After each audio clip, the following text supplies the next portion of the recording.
Hey everyone, Luke here, and oh boy, we're finally here. Finally, after about nearly 3 years since Whyman's introduction, we're finally at that point where we're finally gonna figure out what his identity is. Now, I know I've just said finally way too many times there, but this just shows that we're in the end game, guys. Like, properly in the end game now. I am predicting like around 250 chapters before Dr. Stone ends, so yeah. Let's just enjoy this ride until about June time, and yeah, let's just kick back and enjoy it as much as we can.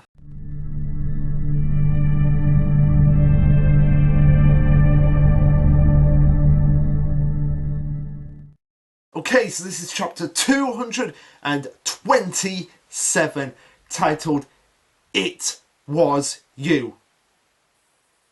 Me? I was the Whyman? No, that can't be right. No, I'm just Luke. I'm just Luke. Or was I the Whyman? No, it's not me. But yeah, gotta first talk about this colour page. Like, absolutely spectacular. Probably one of Boichi's best. Like, just like the moonlight just shining out on Ryusui, Stanley, Kawaku, and Senku, as they seem to be staring what looks like the Whyman from their perspective. So yeah, really top-notch art, Boichi. I really want him to just do a space series at this point. Like, I know he's done a sci-fi series before, like called Origin, but I really just wanted to do like just a vast landscape of space, like just do a space series. Somebody get in contact with him on that. But yeah, the chapter starts off with him with Senku going on and saying starting over in a primal world. We climbed our way up one step at a time until we finally reached the moon's surface, and again, just Boichi just outdoing himself with so many wonderful, fantastical shots of the moon itself. And I can't whether if the Whyman's reveal is going to be a letdown, at least we'll have amazing art to back it up. So yeah, we have Chrome and Sinu explaining the weapons they have, which at the moment not very many. And they say, at last we face off against the unknown Whyman, but with only a few weapons on our side, like the net shooting Doc Hickory for blowing up stuff, the grenade net launcher, as well as our Medusa capsule. So yeah, nice to see that they're actually keeping us him was updated a lot of the time of like, okay, what weapons do we have right now? Okay, we have this and that. Is that all we have? Right, that's all we've got to go off here. Now, in this panel here with Tsukasa, I was honestly going to do a rant about where did his scars come from? Did he get them back? Like, how did he get them back in his face? Until Paijan's pointed out to me on stream that yeah, he did paint them back on when he was doing that sparring match with Kohaku. So yeah. Pie saved himself from creating a massive Pie long comment trademark.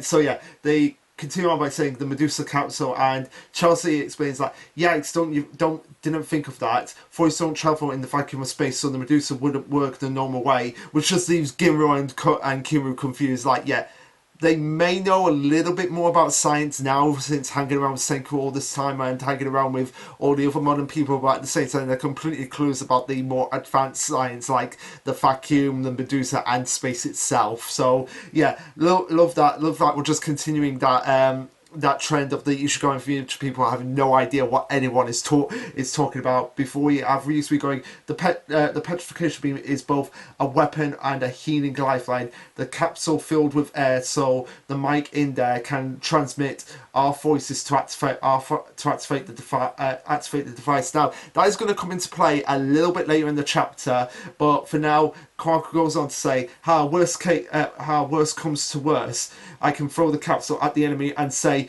10 meters once before Stanley and Senku are just like, Kawaku, just shut your mouth. Just shut your mouth. You gotta say it. You gotta say it. So yeah, she nearly petrified all three of them at that point, and she's like, "Oh, whoops, almost soon." And Gen's like, "Dear Kawaku's presence, but Boulder Sills." Like, just like, okay, we're all calm, we're all collected right now, and they mention like, okay, yeah, we can chat about this later. We've got to preserve oxygen, and we've got to do this like hard and fast.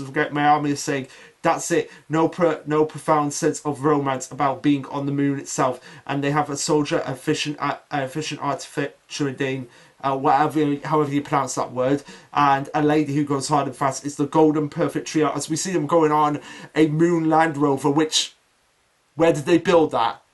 Like, that's not even me questioning that. We never saw them actually building that Land Rover, which again makes me think that we really should have seen like a lot more of the actual building process of the spaceship before we actually got to the moon. But I guess at this point now we just have to take what we just have to make lemons with lemonade, and we are at that point which is most hype right now. But again, really wish we had gotten like just at least a panel of them actually building this thing, and actually where they actually stored it on the capsule itself going into space. Like, how did they store that thing? As they continue to scour around the moon, we have seen you say your destination is the tower's literal valley, which Chelsea confirms that, yeah, this is the neck of the bunny on the moon, which might actually be a reference to a colour page where they had bunnies around rampant on the moon. This might actually be a reference to it. Oddly enough, Stanley wasn't on there, but I guess they didn't realise at the time that Stanley would be coming back. Or maybe that would have given away a huge massive spoiler. So yeah, the scene continues and says, that's where our satellite confirmed the inescapable dark stain on the surface. And Stanley continues on and says, the enemy spots us from miles away. In this track, our lunar revolver. And Senku says, best dense landing smack dead in the heart of darkness. Now that Officer Gone me reminded me of the PC game Heart of Darkness, which if you haven't played that game, and I really wish I had talked about this on stream, but I'm doing it now. So Pyjams, if you're listening to this or watching this, so Heart of Darkness was basically like Oddworld, except it was a lot more difficult and a lot more frustrating. This line just reminded me of that, and like thinking like, oh my god, Heart of Darkness on the moon, that would have been a nightmare to get through. Like, just saying. But yeah, this is where Kahaku spots something that gets her attention. It's like, what's that? As we see a flag and another capsule, which this is probably the capsule. This is probably one of the capsules left behind by the first Apollo 11 team of Neil Armstrong, Buzz Aldrin, and I can't remember the third guy that was with them. So if anybody can put that in the comments, that would be great. But yeah, those are the two main guys that are often referred to in pop culture, which actually led to me having a theory about the Whyman's identity. Like, there's so many theories now about the Whyman's identity from the ending of this chapter that it's just crazy. We're gonna have to be spending a whole week speculating what this thing actually is. But yeah, Crocker says someone planted the thing, and Stanley says, yeah, it's the good old red, white, and blue of the US, like referencing like, yeah, this is the flag Neil Armstrong, Buzz Aldrin planted. And Senku informs them that, yeah, because the flag had been exposed to a lot of the sun's rays, it had bleached itself. So yeah, makes sense over the years because of the fact that it's just a vessel, it's just a flag on the moon. It's going to be exposed to the sun's rays, so it's going to be bleached at some point. And this is where we get like a little bit of something like, yeah, this is very suspicious here. Like, this will require going back through all the flashbacks to find out. Like, we'll probably do this in the next video, because I really don't have time this week to like be scouring through to find evidence in the flashbacks itself of what the Whyman was. Did we find anything pre-petrification? Because Boichi and Inagaki, I'd like to think Inagaki, once he knew that Dr. Stone was okay, it was popular, people were really taking to it, he probably had the idea of Whyman, I wouldn't say right at the beginning of the series, but he probably had it like around the Byakuya flashback arc, and of the Whyman, of this concept of the Whyman being on the moon and having these Medusas and everything. And he's probably then, from that point, had, okay, a very clear idea of who or what the Whyman is, like, and he's probably put little threads in that have been hidden in plain sight all this time, and it's just going to be hassle this week trying to figure out what it is, and until we actually get the answer, hopefully, fingers crossed, in the next chapter. But yeah, going back to it as well, they continue on and saying like, so the Whyman's location just happened to be close to the spot where humanity left the flag. Like, yeah, this is getting like really like interesting now. Like, yeah, it's not just a coincidence. And Stanley and Senku agree that something seems off to you. The moon's pretty big, so there's got to be a reason for this coincidence.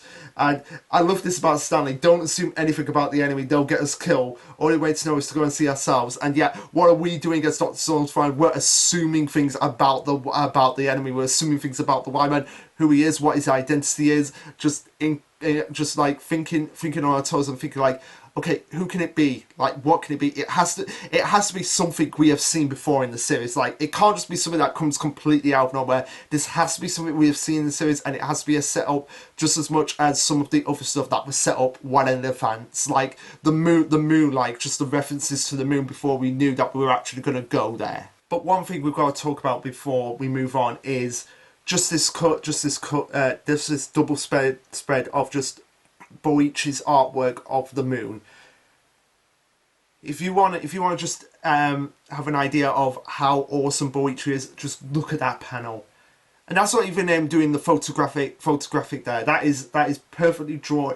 That is perfectly drawn perfection on his part. And I'm really gonna miss art like this in Dr. Stone. Like, this is one of the sad things about Dr. Stone is the fact that we won't get to see amazing panels like this from Boichi every single week. But hey, fingers crossed he comes back with a new series soon after wrapping up Dr. Stone. And yeah, just looking at this panel is probably on the level of when Senku rediscovered electricity. You know, the panel where you see in the title of every review, it's that panel. So this might actually give it a run for its money, and I am really gonna miss it. But for now, we can only move on because we got some stuff to talk about here. So we have Karka just like taking in the fastness of the moon itself, and I can only imagine what she's thinking. Like, well, humanity came here, and I'm glad that I am here now. Like, that's probably what's going through her mind now. Just all these thoughts going ahead about how humanity got this far, like got actually off the planet onto a different plane of existence as well. Just like, go back to the beginning of the series, and if Senku had said to Chrome, Karaku, or anyone in Ichigo and Fish, like, yeah, humanity has gone. He probably said this to Chrome as well, yeah, when he was telling Chrome about what had happened. But yeah, imagine saying it to someone like Magma or Mantle. They would probably just like laugh so hard that they would probably fall into the river and just be like, yeah, humanity has not done that. Like, they would be so like clueless about that. And I can only imagine like what Korka would have felt like at the beginning of this if she knew like humanity had actually gone to the moon before she was even born.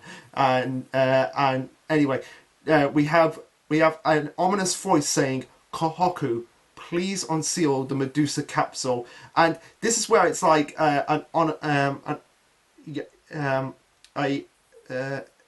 yeah, and it's really ominous because of the fact that it says the word please, and she's recognising the voice as Senku's. And I'm glad that she actually brought that up, but although that really should have raised some red flags for us. Like, wait a minute, Senku doesn't say please, like, and she'd probably be like not opening the capsule. And yeah,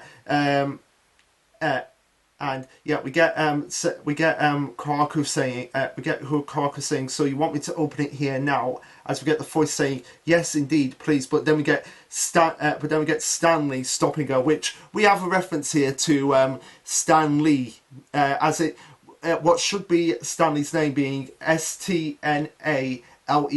You have it as Stan Lee, as in the Marvel Comics guy, who. If that's not a reference, I don't know what is. But yeah, he has him say it. He says, "Karka, what's with you?" Senku didn't say a word. As we get like just this ominous like look from Kohaku as well as Ukyo, as we get a flashback to the vacuum tube for the Medusa that was basically activated when get causing Gen and Yo to actually be petrified. So yeah, the I don't know if Pie Jams said some. I don't know if Pie Jams said something as well. He'll have to correct me. Like, Pie Jams, please correct me. Remind me of what I've missed here. But yeah, so I'm guessing. Like the Whyman is tapping into the radio frequency that's between the Medusa and the speaker. So I guess that's what it's doing. I guess that's what it's doing here. But the capsule is opened, and we get like the Whyman itself. Saying thank you so much for unlocking it for me, as we get its like creepy image of Senku. So yeah, this is probably the most like, this is, you know, that we're reaching the end game where we have the Whyman actually speaking proper sentences now, because before we've only had it going in like 12 meters 12,800,000 meters 1 second. Why, as like a synthetic Senku voice. And the most we got up until this point beforehand was the "Do you want to die?"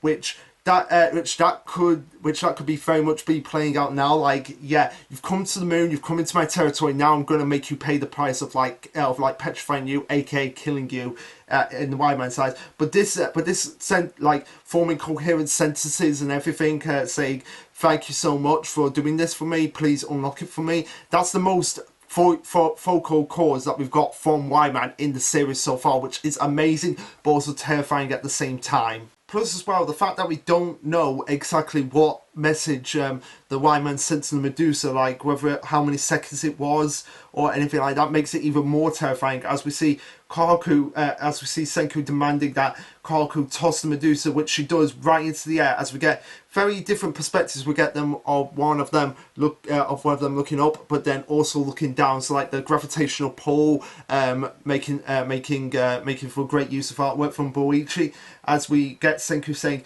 the perfect toss consistency of Kaku's crazy physical prowess, and Stanley saying gravity on the moon is only 1/6 of what we're used to, which means the 6 times the throwing distance. Not bad. As we see the Medusa go off, and it's crazy because at this point, after the Medusa actually goes off, we get the black mass appearing exactly at the same time the Medusa went off. As we get everyone just freaking out by this, as we have Kaku saying, "Aha! At last, within sight.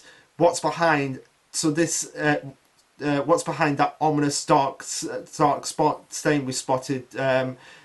So this is what's behind that ominous dark stain we spotted. As Senku finally gets it, coming together, the whole mystery, the perpetrator behind that flash that humanity turned stone thousands of years ago, all along this whole time, closer than we knew. Whyman was you." And that's the end of the chapter, like just teasing us, just like saying Whyman was you, and it's like who was it? And we see everyone freaking out, and it only seems to be people aside from Kazuki that are like really freaking out, like they know who this is. Like particularly Ryusui doesn't normally get freaked out as, and neither does Sinu. Like, Sinu doesn't normally get this freaked out, so the fact that even he's like shocked by what this is means that, yeah, it's something that they're all familiar with. The people that the petrification people, they're all familiar with what this thing actually is. Now, I have some theories myself, but for now I'll just say chapter of the week right here, just like leaving us on this massive cliffhanger, and making us like debate all throughout the fandom of like what the Whyman actually is, what's behind that ominous cloud. And Shonoji reckons that we're going to get in the next chapter, but I reckon Boichi and Inagaki are probably going to milk this for all it's worth. Like, each chapter, we're probably going to see a little bit more of Whyman. We might not. Senku's answer might get interrupted next chapter for all we know. Now, what is the theory behind the Whyman? Like, what is the Whyman?